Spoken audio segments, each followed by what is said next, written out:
When the gunshot rang out, police officer Mark Rivera dropped to the ground, but school nurse Elena Martinez remained standing because that sound wasn't foreign to her. When the three armed attackers moving through the school corridor saw Elena, they stopped. "You're just a nurse. Get out of here," said the first one. But Elena didn't move because although her uniform had changed, her training remained the same. "I don't think so," Elena said in a calm voice. And in the next 10 minutes, everyone at the school would learn who Elena Martinez really was, because some people changed their uniforms, but never their identity. Welcome to Hidden Legends. Before diving into this incredible story, tell us in the comments which city you're watching from today and hit that subscribe button. Elena Martinez was the perfect nurse at Roosevelt Elementary School. At 35, she had been caring for 800 students for 5 years, never missing a day, never being late. The children loved her because she was gentle and patient. The teachers trusted her because she remained calm in every situation. "Elena is indispensable to us," Principal Anderson would say. "She never panics. She brings every situation under control." But Elena's ability to bring things under control came from very different places than normal nursing training. Elena's daily routine was the same minute by minute. She would arrive at school at 7:30, check her infirmary, review medical supplies. But these checks were different from those of an ordinary nurse. She would check the location of every tool, the expiration date of every medication, the condition of every emergency equipment with military precision. Children trusted Elena because they felt safe around her. When little Alex got hurt, he would say, "Miss Elena will make me better." When Maria had a fever, she would say, "Miss Elena doesn't get scared." And they were right. Elena really wasn't afraid. Teachers noticed that Elena's medical knowledge was deeper than normal. "Elena, how do you know so much?" they would ask. "Experience," Elena would say briefly. She never went into detail, never provided explanations. Elena Martinez's real story began 18 years ago. She had joined the army at 17. But why? It wasn't family tradition. It was an economic necessity. It was something else. Elena's father was a police officer who had lost his life in the line of duty. Elena was only 16. That day, she had promised her mother, "I will protect people like Dad did." When she joined the army, she had started with the medical corps, but after basic medicine, she was selected to go further. Advanced combat medical training, the most elite program. But this was just the beginning. Special Forces medical training, advanced intervention in combat zones, life-saving operations in field conditions. Elena was selected for the top 1%. And this training would be very useful at Roosevelt Elementary School. During her training, Elena wasn't just learning medicine. She was also learning close quarters combat, weapons use, tactical movement, threat assessment. Because field medics had to be able to protect themselves, her first deployment was Iraq.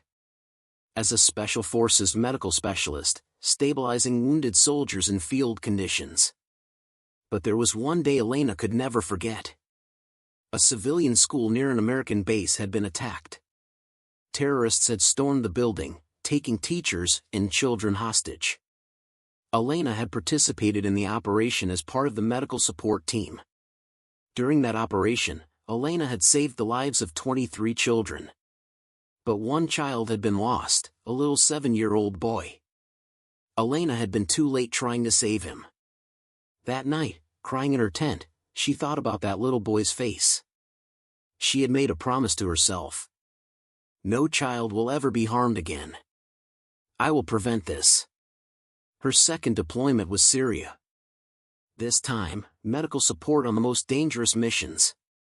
Gunshot wounds, explosive injuries, complex trauma cases. But again, there were children, innocent victims of war. Elena remembered the same promise in every operation. No child will ever be harmed again. Her third deployment was classified medical support and covert operations. Elena was now an elite-level combat medic. After receiving an honorable discharge in 2018, Elena had transitioned to civilian life. She had used PTSD therapy, adjustment counseling, and career transition support. But Elena's goal was clear. That school operation in Iraq had changed her. The face of that little boy she couldn't save still haunted her dreams. "I won't fight wars anymore," she had told her therapist. "I will protect children." School nursing had been a perfect choice. It reminded her why she had become a medic. But more importantly, it gave her a chance to protect children from daily dangers. When Roosevelt Elementary hired her, Elena was overqualified. Nursing degree, military medical experience, close quarters combat training. But the hiring committee hadn't asked detailed questions. "I've always loved protecting children," Elena had said. And this time, she was truly sincere. Tuesday morning, March 14th, had started normally at Roosevelt Elementary School. Elena was bandaging Alex's injured knee in the infirmary. 8-year-old Alex had fallen during play and scraped his knee. "Miss Elena, it hurts," said Alex. "I know, sweetie. Be patient a little longer." "It will pass," Elena said gently. At that moment, vehicle sounds came from outside. Elena looked out the window. A black minivan was entering the school parking lot. Elena's military training began to sound alarms. The vehicle wasn't familiar. There was no appointment in the movement pattern. The minivan stopped. 3 people got out, all dressed in dark clothing, all carrying large bags. Their movement pattern was coordinated, professional. Elena immediately understood what was happening. These weren't normal visitors. "Alex," she said in a calm but determined voice. "Now get under the table and stay quiet. We're playing a game, okay?" Alex noticed the change in Elena's tone of voice. "Miss Elena, is something wrong?" "No, sweetie, just a special game. Hide under the table and don't come out until I come back." Elena pressed the emergency button. The school's lockdown alarm began to sound. The entire school knew the procedure. Lock doors, turn off lights, keep children calm, maintain silence. Elena took her emergency bag. But this bag wasn't that of a normal school nurse. It contained military-grade medical supplies. When she stepped into the corridor, sounds were coming from the main entrance door. Glass-breaking sounds, shouting voices. Elena ran to school secretary Janet's office. Janet was calling 911 on the phone, her hands trembling. "Police are coming," Janet said in a trembling voice. "How many minutes?" Elena asked. 5 to 8 minutes, Elena calculated. 3 armed men, 800 children, 45 teachers. 8 minutes was too long. At that moment, Elena Martinez, the 5-year school nurse, died. In her place, Staff Sergeant Martinez was born. When Elena stepped into the main corridor, she saw the 3 armed men. They were inside the school, advancing systematically. When the first man saw Elena, he pointed his weapon at her. "Who are you?" "I'm the school nurse," Elena said calmly. Her tone was neither fearful nor challenging. Just calm. "A nurse, huh?" The man laughed. "Good. You're going to help us. What do you want?" "We want the principal." "Where's Anderson?" Elena knew where the principal's office was, but she wouldn't tell them. "I don't know. He had an early meeting today. He's not here." The man looked angry. "Don't lie. We're gathering everyone. You're going to guide us." Elena assessed her surroundings. 3 men, all armed. She was unarmed. But she had 12 years of Special Forces training. More importantly, the safety of 800 children depended on her. "Sure," Elena said. "I'll help you." Elena began guiding the men from the main corridor toward the principal's office. But actually, she was forming a much bigger plan. Military calculations were spinning in her mind. 800 children, 45 teachers, safe rooms, 6 to 7 minutes until police. During this time, children needed to get to safe areas. Elena's strategy was simple. Draw all attention to herself. Buy time for the children to escape by leading the attackers around the school. Use herself as bait. She had learned from the school operation in Iraq. Time was the most critical factor in protecting children. The principal's office is this way, Elena said, actually leading them away from the principal's office. First man in front, second man to Elena's right, third man behind. Standard formation, but loose. Not professionals, Elena thought. With each step, the children became safer. Each second brought them closer to police arrival. Turn right here, Elena said. But first, I need to tell you something. What? The security system at this school is very advanced. Police probably already left. This was the moment Elena had prepared. Time to distract the men's attention. Elena moved. 12 years of special forces training kicked in within a second. She controlled the second man's weapon. With one hand, she pushed the barrel upward. With the other, she applied pressure to the man's wrist. The weapon fell to the ground. At the same time, she kicked the third man's knee with her foot. As the man staggered, Elena took his weapon, too. These techniques were from Special Forces close quarters combat training, weapon removal, multiple threat management, controlled use of force. When the first man turned around, Elena had taken 2 weapons and neutralized 2 men. This is impossible, the first man said in amazement. I'm not just a nurse, Elena said in a calm voice. The first man pointed his weapon at Elena, but Elena was faster. Elena rolled to the side, took cover, and shot the first man in the leg. Controlled shot to wound, not to kill. The man fell to the ground, his weapon slipping from his hand. Elena stood up, collected the 3 weapons, and lined up all 3 men against the wall. Nobody move, Elena said. This time, her tone was completely different. Commanding, authoritative. Meanwhile, police officer Mark Rivera appeared at the other end of the corridor. He pointed his weapon at Elena. Put your hands up. Elena raised her hands but remained calm. I'm the school nurse. They are the attackers. Mark Rivera was in amazement. How could a nurse single-handedly neutralize 3 armed men? You? How did you do this? Elena hesitated. It was time to break 5 years of secrecy. I received special training. What kind of training? Elena took a deep breath. Staff Sergeant Elena Martinez, United States Army Special Forces, retired. Mark Rivera's mouth fell open. Were you really a soldier? 12 years now. I'm a school nurse. After police secured the scene, Elena was called to Principal Anderson's office. Police Chief Thompson was also there.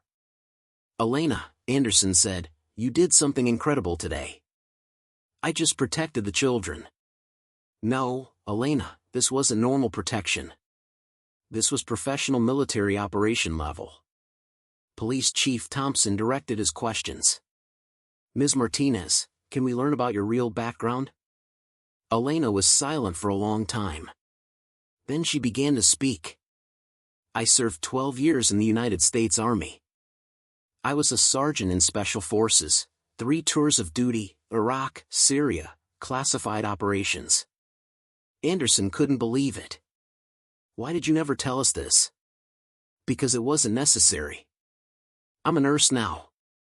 The past stayed in the past, Thompson wondered. Where did you learn these skills? Special Forces, close quarters combat training, multiple threat management, controlled use of force, but most importantly, the instinct to protect people. Why did you leave the military? Elena looked at the children playing in the yard through the window. Because the real war is here. Protecting children, educating them, making the future secure. After Elena's story came out, the atmosphere at school changed.